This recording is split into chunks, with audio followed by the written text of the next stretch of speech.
This is Leo, and here we have the iPhone 6, which came out on Friday. This is going to be our review for the phone. The phone is a great departure from the 5S as in the looks. They went with a more rounded look opposed to the 5S's sharp edges. Here we have the gold version. It looks a lot like the iPad mini. The phone is just, it's almost all metal except for the front, which is glass. Right here on the back we have the back camera that's actually sticking out of the phone. It's covered in a blue sapphire lens, which is very resistant to scratches, so it shouldn't be a problem that is actually protruding. As we turn to the side, we have the power button on the side, the SIM tray. There's nothing on top. On the other side we have the volume rockers as well as the little switch for muting your phone. On the bottom it's a lightning port, the headphone jack, and one single speaker, which sounds amazing, by the way. In the front of the phone we have the iconic Apple iPhone look. They actually went with a bigger screen, a 4.7 screen, and they also went with HD as well, so it's 1334 by 750, which comes out to 326 ppi. Right here we have the Touch ID, and it's interesting to note that the gold version actually has a gold rim around the Touch ID, which is very cool. And the phone, it has the same screen technology as the iPhone 5S, it's just a little bit bigger. Here we have the iPhone running iOS 8, which is the newest OS for Apple. It's extremely similar to iOS 7 in terms of looks, but there's a lot of functionality added to it. We are able to change the keyboard from Apple's original keyboard. There's a bunch of third-party apps that will be able to work, and you'll be able to switch your keyboard to something like Swipe or any other keyboard that there is. We have widgets on the notification now, that you are able to get more information apart from just having text and such.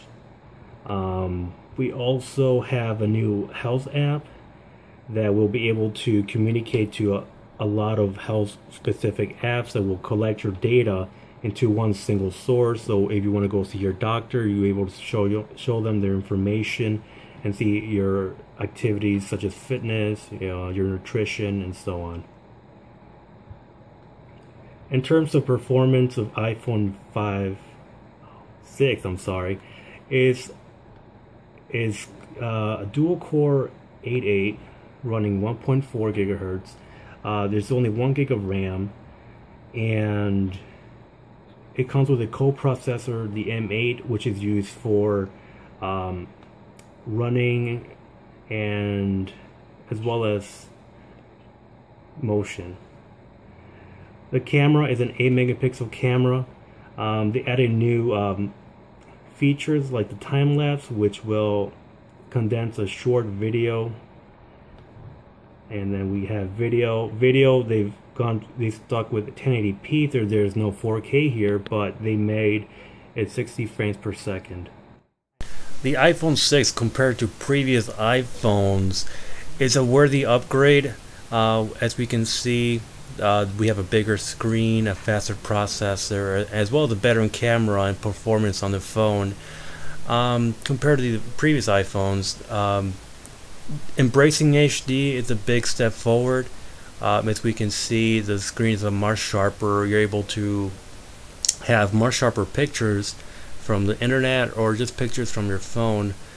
And then the processor just future-proofs the phone further for future builds of iOS 8. Now, iOS 8 running on older phones do seem to have a large amount of bugs that would make upgrading to iOS 8 problematic.